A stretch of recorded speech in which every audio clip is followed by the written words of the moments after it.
చదువుతో పాటు మంచి ప్రవర్తనే భవిష్యత్తుకు బాటలు వేసేందుకు అర్హతగా నిలుస్తాయని శ్రీ సాయి విద్యా మందిర్ పాఠశాల ప్రిన్సిపల్ బి లక్ష్మణరావు అన్నారు.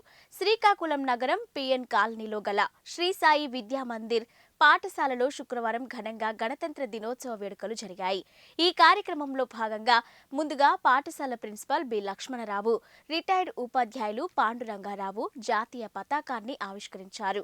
ఈ సందర్భంగా పాఠశాల ప్రిన్సిపల్ మాట్లాడుతూ స్వాతంత్ర దినోత్సవానికి గణతంత్ర దినోత్సవానికి మధ్య గల సంబంధాన్ని వివరించారు. డాక్టర్ బిఆర్ అంబేద్కర్ అందించిన రాజ్యాంగం యొక్క గొప్పతనాన్ని విద్యార్థులకు తెలిపారు. ఇందులో భాగంగా పలువురు విద్యార్థులు గణతంత్ర దినోత్సవ గొప్పతనాన్ని చక్కగా వివరించారు. మరికొందరు విద్యార్థులు భారతదేశాన్ని కీర్తిస్తూ దేశభక్తి గీతాలను ఆలపించి అలరించారు.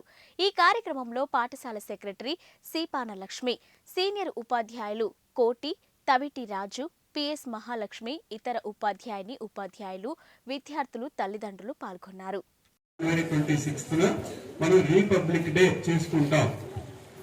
స్వాతంత్ర దినోత్సవానికి రిపబ్లిక్ డేకి తేడా ఏంటి? స్వాతంత్ర దినోత్సవం అనేది బ్రిటిష్ వారు భారతదేశాన్ని విడిచిపెట్టి వెళ్ళిపోయినటువంటి సందర్భంగా త్రివర్ణ పతాకాన్ని మనం ఫ్లాగ్ హాస్టింగ్ చేస్తాం. కింద నుంచి పైకి తీసుకువెళ్ళి, అంటే అప్పటి వరకు మనం బానిస బతుకుల్లో ఉన్నటువంటి దాన్ని స్వేచ్ఛా వాయువులు పీల్చుకోవడానికి అవకాశం ఉందని చెప్పి బ్రిటిష్ వారి జెండాని కింద పడేసి మన జాతీయ పతాకాన్ని ఎగరవేయడం జరుగుతుంది కింద నుంచి. కాబట్టి రిపబ్లిక్ డే అంటే ఏంటి, మళ్ళీ ఎందుకు జెండా వందనం చేయాలి అంటే మీకు తెలిసిన భాషలో చెప్తా. ఒక హౌస్ నిర్మాణం చేయాలంటే ఫస్ట్ ఏం చేయాలి? ఇల్లు కట్టాలంటే ఫస్ట్ ఏం చేస్తారు?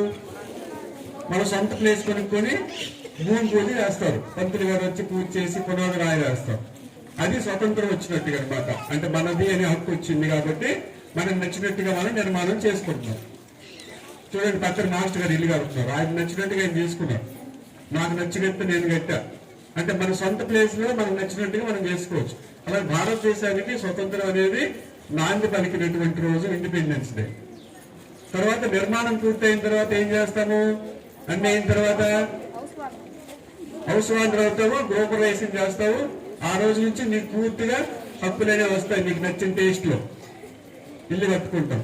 ఇది కూడా అంతే. భారతదేశానికి స్వతంత్రం వచ్చిన తర్వాత మన దేశాన్ని మనమే పరిపాలించుకోవాలి, మన చట్టాన్ని మనమే రూపొందించుకోవాలి. ఎవడో బ్రిటిష్ వాడు తయారు చేసిన చట్టాలతో మనం పరిపాలన చేయకూడదు అని చెప్పి రాజ్యాంగ నిర్మాణం జరిగింది. Constitution of India was formed.